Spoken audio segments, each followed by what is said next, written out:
Hello everyone, ভালনে সকলোৰে so আপোনালোকে যেহেতু জানে যে আমি ADRE গ্ৰেড 4 এটা ৰিভিজন সিৰিজ ডিসকাস কৰি আছো সো আজি আমি এই ৰিভিজন সিৰিজটোৰ ইংলিশ গ্ৰামাৰৰ প্ৰিপজিশন ডিসকাস কৰিম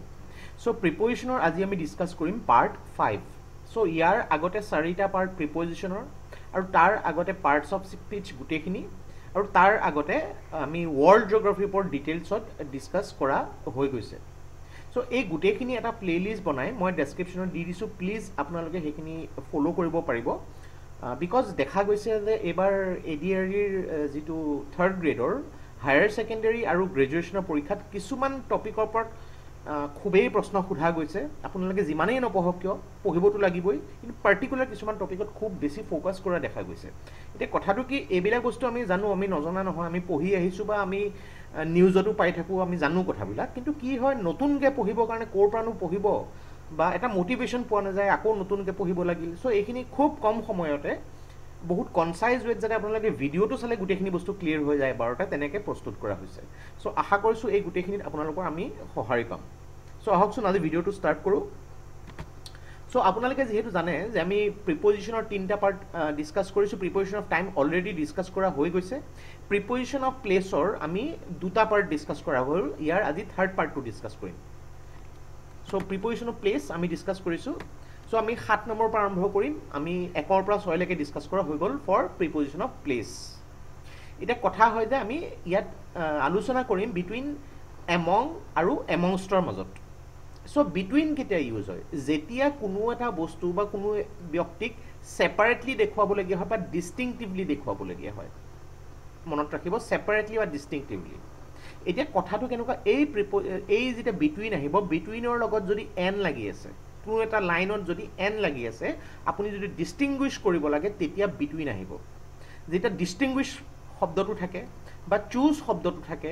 ডিভাইড ডিফাৰেন্সিয়েট কানেকশন লিংক ৰিলেশনশিপ এনেকুৱা ধৰণৰ শব্দবোৰ থাকে তেতিয়া তাত চকুমুদি বিটুইনটো লগাই দিব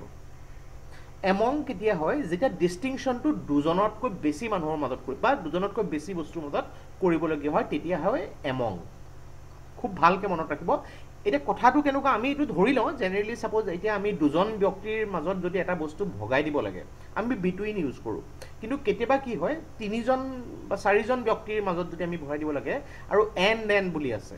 তেতিয়া তাতো কিন্তু বিটুইন আহিব সো বিটুইনে এটো নহয় যে মাত্ৰ দুজনৰ মাজত কৰে বিটুইন এণ্ডৰ লগত যেতিয়া আহিব বা ডিস্টিংগুইশ চুজ ডিভাইড এনেকুৱা ধৰণৰ বস্তুবোৰ আহিব তেতিয়া কিন্তু বিটুইন ইউজ হয় কিন্তু দুজনতকৈ যদি বেছি মেনশন কৰা আছে এন নিচিনা বস্তু নাই তাত সাপোজ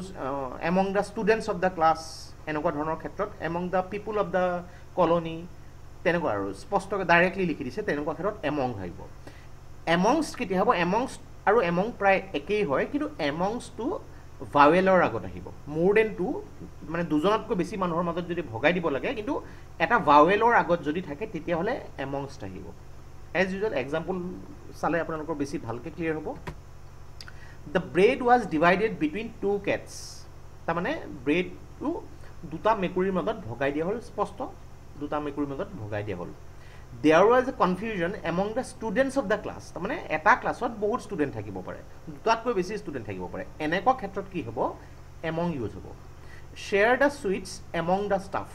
তাৰ মানে ষ্টাফত মানে ধৰি লওক দুই তিনিজনতকৈ বেছি মানুহেই থাকে জেনাৰেলি এই যিখিনি মিঠাইখিনি সেই মানুহখিনিৰ মাজত ভগাই দিয়াৰ কথা কৈছে কিন্তু এনেকুৱা যদি সোধে যে শ্বেয়াৰ দ্য সুইটছ এমংষ্ট আছ ইয়াত চাওক আছ টু ইউটো এটা ভাৱেল হৈছে সো এনেকুৱা ক্ষেত্ৰত কি হ'ব ইয়াত এমং নহয় এমংষ্ট হয় এই সৰু সৰু বস্তুবিলাক কি হয় আমি সাধাৰণতে কিতাপ যদি পঢ়ো আমি বোলে স্কুলত প্ৰেক্টিছ কৰি আহিছিলোঁ আগতে কিন্তু বহুত বছৰ মূৰত যদি আকৌ প্ৰিপেয়াৰ কৰিবলগীয়া হয় আমি কিতাপ পঢ়িলোঁ এইবিলাক এডিট হৈ যোৱা যায় নাইবা পাহৰি যোৱা যায় সো এনেকুৱা বস্তুবিলাকে কি হয় এনেকুৱা পৰীক্ষাবিলাকত খুব মন দি সোধে আৰু আপোনালোকৰ পঢ়িবলৈ ইমান বস্তু থাকে যে এইখিনি আকৌ আমনি লাগে বা মোটিভেশন পোৱা নাযায় নেক্সট চাওক এটা টপিক এটা example the negotiations between England America and Russia are going well ইয়াত তিনিখন দেশ আছে ইংলেণ্ড আছে আমেৰিকা আছে আৰু ৰাছিয়া আছে কিন্তু এণ্ড আছে সো এনেকুৱা ক্ষেত্ৰত কি হ'ব ইয়াত এমং নহয় ইয়াত বিটুইন হ'ব এইবোৰ সৰু সৰু কিছুমান কেটছ আছে যিখিনি আমি ভালকৈ শিকিব লাগে এতিয়া চাওক the negotiations among the countries of South America তাৰমানে দক্ষিণ আমেৰিকাৰ যিমান কেইখন কাণ্ট্ৰি আছে সেইবিলাক দেশৰ মাজত ইয়াত নিগোচিয়েশ্যন চলি আছে অলৰেডি সাউথ আমেৰিকাৰ বিষয়ে মই ৱৰ্ল্ড জিঅ'গ্ৰাফিত ডিছকাছ কৰিছোঁ চ' আপোনালোকে অলপমান ইয়াত গমেই পাইছে যে সৰু সুৰা বস্তুবিলাক আমি জানিব লাগে এতিয়া সাউথ আমেৰিকা বুলি ক'লেনো কি হয় কিমানখননো দেশ আছে অকণমান সেইটো জানিলে এইটো আপোনাৰ কৰিবলৈ সহজ হ'লহেঁতেন next is there any difference between the brothers চাওক ইয়াত ব্ৰাদাৰ্ছত দুজন ব্ৰাদাৰো হ'ব পাৰে তিনিজন ব্ৰাদাৰো হ'ব পাৰে চাৰিজনো ব্ৰাদাৰ হ'ব পাৰে কিন্তু যেতিয়া ইয়াত ডিফাৰেঞ্চ শব্দটো লাগি গৈছে মই কৈছিলোঁ নহয় ডিফাৰেঞ্চ শব্দটো লাগি গৈছে এন শব্দটো লাগি গৈছে ডিভাইড শব্দটো লাগি গৈছে এনেকুৱা ধৰণৰ বস্তুবোৰ যেতিয়া থাকে কানেকশ্যন শব্দটো লাগি গৈছে আপোনালোকে বেক কৰি চাব পাৰে ভিডিঅ'টো বিটুইন চকুমুদি লগাই দিব there is no' connection between the incidents কিমানটা ইনচিডেণ্ট কৈছে সেইটো মেনশ্যন কৰা নাই কিন্তু দুটাও হ'ব পাৰে ইনচিডেণ্ট পাঁচটাও হ'ব পাৰে 10টাও হ'ব পাৰে কিন্তু কানেকশ্যন ৱৰ্ডটো যেতিয়া আহিব চকু মুদি পেলাই ইয়াত বিটুইন লগাই দিব মই সেইটোকে ইয়াত কৈছিলোঁ যে words like an distinguish choose divide differentiate connection link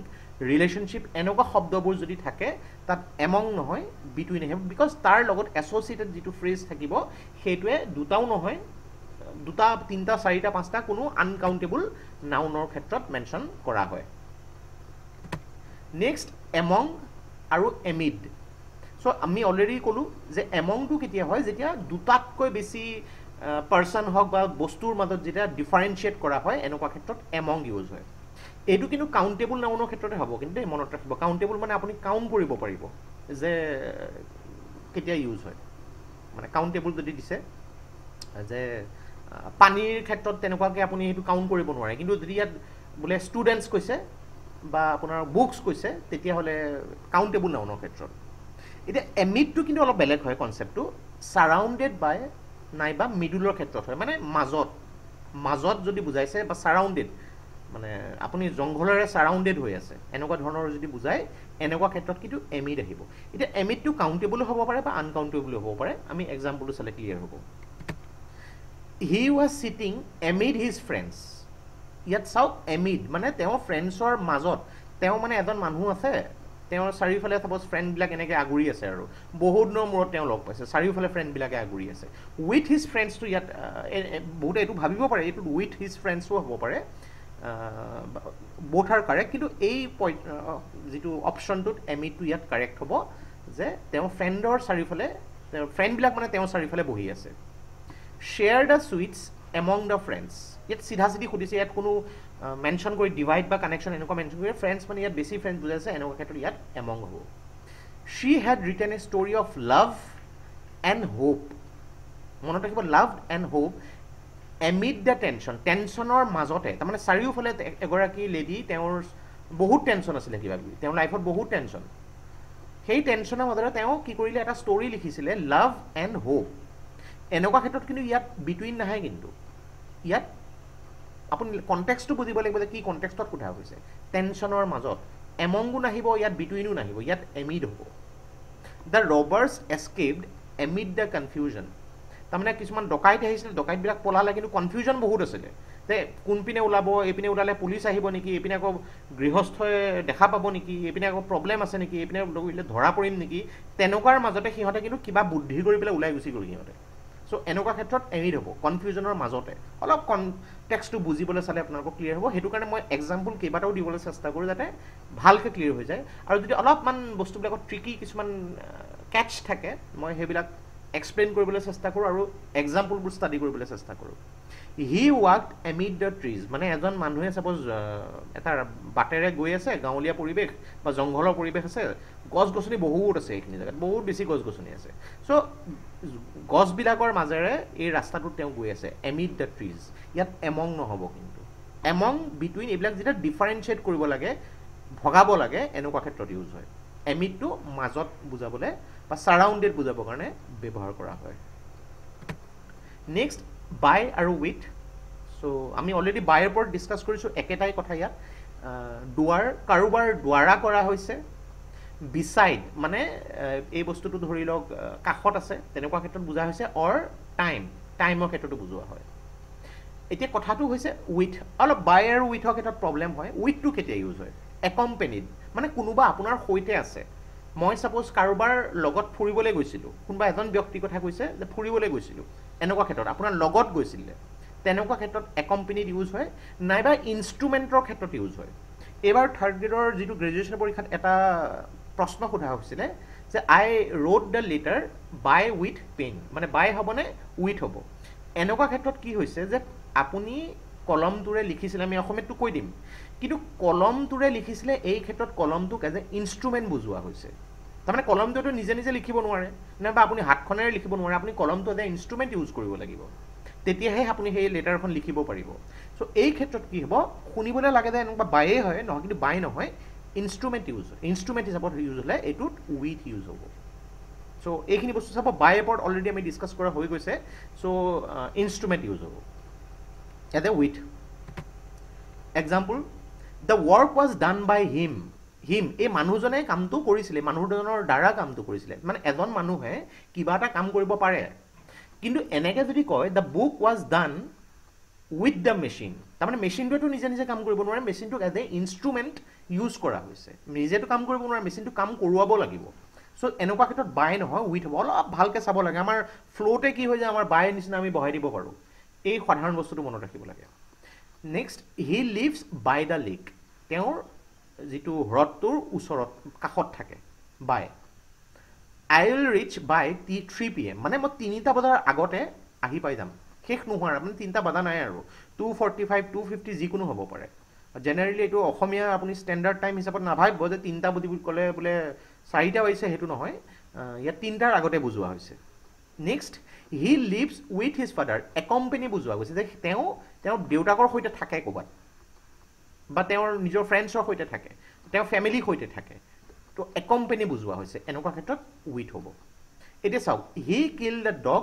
with the stick, এই ষ্টিকটো এই ক্ষেত্ৰত কি বুজোৱা হৈছে, এজ এ ইনষ্ট্ৰুমেণ্ট ইউজ কৰা হৈছে। মানে ষ্টিকটোতো ইনষ্ট্ৰুমেণ্ট নহয়, বাট এজ এ ইনষ্ট্ৰুমেণ্ট, মানে এইডালৰ দ্বাৰা, ষ্টিকডালেতো নিজে নিজে গৈ পেলাই কুকুৰটো মাৰিব নোৱাৰে, তেওঁ মাৰিছে, কিন্তু তেওঁ ষ্টিকডালৰ হেল্প লৈছে। চ' এই ষ্টিকডাল যদি মানুহজনে বোলে কুকুৰটো বোলে গুৰিয়াই বা ঘুচিয়াই পেলাই মাৰিলেহেঁতেন, তেতিয়াহ'লে মানুহজনে বাই হিম বুলি হ'লহেঁতেন, the dog was kill by him, তেনেকুৱা হ'ল। কিন্তু তেওঁ ইয়াত কৈ দিছে যে stick as a instrument use কৰিছে, চ' এই ক্ষেত্ৰত উইথ ইউজ হ'ব। He cut his finger with a knife, by the knife নহয়, তাৰমানে নাইফখন এজ এ ইনষ্ট্ৰুমেণ্ট ইউজ কৰা হৈছে। এইটো এক্সাম্পল চাওক, he was kill with a dagger, এখন ডেগাৰৰ দ্বাৰা মানুহজনক হত্যা কৰা হ'ল। ডেগাৰখন এজ এ ইনষ্ট্ৰুমেণ্ট ইউজ কৰিছে বাই এ হাইৱেমেন, এজন হাইৱেমেনৰ দ্বাৰা, তাৰমানে এই হাইৱেমেনজন এজ এ ব্যক্তি হিচাপে ইউজ হৈছে এওঁৰ দ্বাৰা, কিন্তু এওঁ কি কৰিছিলে, ডেগাৰখন এজ এ ইনষ্ট্ৰুমেণ্ট ইউজ কৰিছিলে। চ' এইখিনিত কি হ'ব পাৰে, বাই হ'ব লাগিব, আৰু ইয়াত উইথ হ'ব লাগিব। এইবিলাক পৰীক্ষাতো কেতিয়াবা সুধি দিব পাৰে, এনেকৈ সুধিব পাৰে যে আপোনাক বাই উইথ কোনটো শুদ্ধ, বা উইথ বাই। চ' চাব, ইয়াত প্ৰথমতে উইথ আহিছে, দেন বাই আহিছে, দুটা প্ৰিপেৰেশ্যনো ফিল আপ কৰিবলৈ দিব পাৰে কেতিয়াবা। চ' ইয়াত এইটো কাৰেক্ট আনচাৰ হ'ব। He wrote the answer with blue pen, ইয়াত কি কৈছে, ব্লু পেন, সেই ব্লু পেনটো এজ এ ইনষ্ট্ৰুমেণ্ট ইউজ কৰিছে। কিন্তু চাওক, ইয়াত এটা সৰু টুইষ্ট আছে, মই ইয়াত ইন কেলে হৈছে যে হি wrote the answer by blowing নহয়, বাই ব্লুইংটোতো নিজে নিজেতো লিখিব নোৱাৰে, উইথ ব্লুইংটো নহ'ব, ইন ব্লুইং, মানে ইন, তেওঁ নীলা ৰঙৰ চিঞাহীৰে আনচাৰকেইটা লিখিছিলে, ইন ব্লুইং। নেক্সট, বিচাইড আৰু বিচাইডছ। বিচাইড মানে বাই দ্য চাইড অফ, এতিয়া ইয়াতে সৰু এটা টুইষ্ট আছে, মই সেইটোও ডিছকাছ কৰিম। আৰু বিচাইডছ মানে ইন এডিশ্যনটো, এছ এটাৰ ডিফাৰেঞ্চ আছে দেই, মনত ৰাখিব, ইন এডিশ্যনটো। এক্সাম্পল চালে ক্লিয়াৰ হ'ব। চাওক, there is a temple beside my house. এতিয়া আপুনি ভাবিব পাৰে এইটোতো বায়ু দিব পাৰি, ডেফিনেটলি বায়ু দিব পাৰি, কিন্তু বাই আৰু বিচাইডৰ মাজত এটা সৰু ডিফাৰেঞ্চ আছে। চাওক, এইটো এটা ঘৰ, এইখন এখন নদী, এইখন এখন নাও। চ' কৈছে there is a beautiful cottage by the river, মানে এইখন এখন ৰিভাৰ আছে, তাৰ কাষতে এটা বিউটিফুল কটেজ আছে, তাৰমানে কাষত আছে, কাষত থকা বুজাইছে। কিন্তু বিচাইড চাওক, ইয়াত 4জন ব্যক্তি গৈ আছে, এজনৰ পিছত এজন, এইজনৰ পিছত এইজন, এইজনৰ পিছত এজন, এইজনৰ পিছত এজন। তো এনেকুৱা ক্ষেত্ৰত কি হ'ব, বিচাইড হৈ যাব। তাৰমানে বাই বস্তুটো কি হয়, যেতিয়া আপোনাৰ কাষত থাকে, এতিয়া কাষৰ মানে সেই বস্তুটো পিছফালেও থাকিব পাৰে, আপোনাৰ সোঁফালেও থাকিব পাৰে, বাওঁফালেও থাকিব পাৰে, ফ্ৰণ্টতো থাকিব পাৰে, মানে কাষত আছে আৰু ক'ৰবাত। কিন্তু বিচাইড কেতিয়া হৈ যাব, ইয়াত যিটো কৈছে যে there is a temple beside my house, মানে আপুনি প্ৰথমতে গ'লে কি হ'ব, প্ৰথমতে তেওঁ ঘৰটো পাব, আপুনি সাপোজ গৈ আছে ৰাস্তাইদি প্ৰথমতে তেওঁ ঘৰটো পাব তাহত এইখিনি জেগাতে টেম্পলটো আছে মানে আপোনাৰ ঘৰটো পোৱাৰ পিছত টেম্পলটো পাব ঘৰটো ক্ৰছ কৰিলে এইখিনি ৰাস্তাটো এনেকৈ ঘূৰি গৈছে সাপোজ তাৰ পিছত আপুনি টেম্পলটো পাব সো এইখিনি ক্ষেত্ৰত বিসাইড ইউজ কৰা হৈছে বিসাইডছ মানে তাৰ উপৰিও সেইটো বুজায় যে বিসাইডছ ইংলিছ হি স্পিক্স ফ্ৰেঞ্চ ইংলিছৰ বাহিৰেও বা ইংলিছৰ উপৰিও তেওঁ ফ্ৰেঞ্চ ক'ব পাৰে বিসাইডছ ফুড দ্য পিলগ্ৰিমছ টুক সাম মেডিচিনছ মানে সাপোজ কিছুমান পিলগ্ৰিমৰ মানুহ আহিছিলে তেওঁ কিছুমান ডোনেশ্যন কালেক্ট কৰিছিলে বেলেগ বেলেগ ঘৰত গৈ পেলাই চ' ফুডৰ বাহিৰেও তেওঁলোকে কিছুমান মেডিচিনো কালেক্ট কৰিছিলে চ' এনেকুৱা ক্ষেত্ৰত বিসাইডছ হ'ব বিসাইড আৰু বিসাইডছৰ মাজত সৰু ডিফাৰেঞ্চ কিন্তু ডিফাৰেঞ্চটো এছ এটাৰে ডিফাৰেঞ্চ হয় কিন্তু কথাটো বহুত ডিফাৰেণ্ট হৈ যায় ইয়াত সো ইয়াৰ লগতে আমাৰ প্ৰিপজিশ্যন অফ টাইমটো আমাৰ শেষ হৈছে নেক্সট আমি প্ৰিপজিশ্যন অফ ডাইৰেকশ্যন খুবেই এটা ইম্পৰ্টেণ্ট পাৰ্ট হয় প্ৰিপজিশ্যনৰ সেইটো ডিছকাছ কৰিম চ' দেখিবলৈ পাইছে প্ৰিপজিশ্যনটো কিমান এটা ডাঙৰ টপিক হয় আৰু এই টপিকটোৰ পৰা আপুনি আশা কৰিব পাৰে এটলিষ্ট 3টাৰ পৰা 4টা প্ৰশ্নটো মিনিমাম আশা কৰিব পাৰে নাইবা চেণ্টেন্স কাৰেকশ্যনতো আপোনাক কথা সুধিব পাৰে নাইবা আপোনাক কেতিয়াবা প্ৰেছেজতো সুধিব পাৰে যে প্ৰিপজিশ্যনৰ ইয়াত কোনটো ফ্ৰেজ ইউজ হৈছে এনেকুৱা কথাবোৰ সুধিব পৰা যায় সেইকাৰণে এইটোত মন দিয়া হৈছে আৰু আপোনালোকৰ যদি মনত আছে আমি স্কুলত বহুত সময় প্ৰেক্টিছ কৰা হৈছিলে preposition so' as a revision আপোনালোকক কেতিয়াও এইটো আমনি নালাগে স্কৰিং এৰিয়া হয় এইবোৰ চ' আশা কৰিব পাৰে ইয়াত চ' ইয়াৰ বাহিৰেও আপোনালোকে যদি ভাবিছে কিবা ইম্পৰ্টেণ্ট টপিক যিখিনি টপিক একচুৱেলি স্কৰিং হয় আপোনালোকক তাৰ ওপৰত ডিছকাশ্যন লাগে আপোনালোকে প্লিজ আমাক কমেণ্ট বক্সত লিখিব আৰু আপোনালোকক সঁহাৰি পালেহে আমাৰ ভাল লাগে কাৰণ বহুত কষ্ট কৰা হয় এটা ভিডিঅ' বনাবৰ কাৰণে চ' আশা কৰিছোঁ আপোনালোকে আমাক সঁহাৰি জনাব চ' আজি এই ভিডিঅ'টোত ইমানেই প্ৰিপজিশ্যনৰ পাৰ্ট 5 আমি ডিছকাছ কৰিলোঁ নেক্সট ভিডিঅ'ত আমি পাৰ্ট 6 ডিছকাছ কৰিম আৰু তাৰ লগতে এই প্ৰিপজিশ্যন চেপ্টাৰটো শেষ হ'ব চ' ভিডিঅ'টো প্লিজ লাইক কৰিব ছাবস্ক্ৰাইব কৰিব আৰু শ্বেয়াৰ কৰিব so' take care thank you and জয় হিন্দ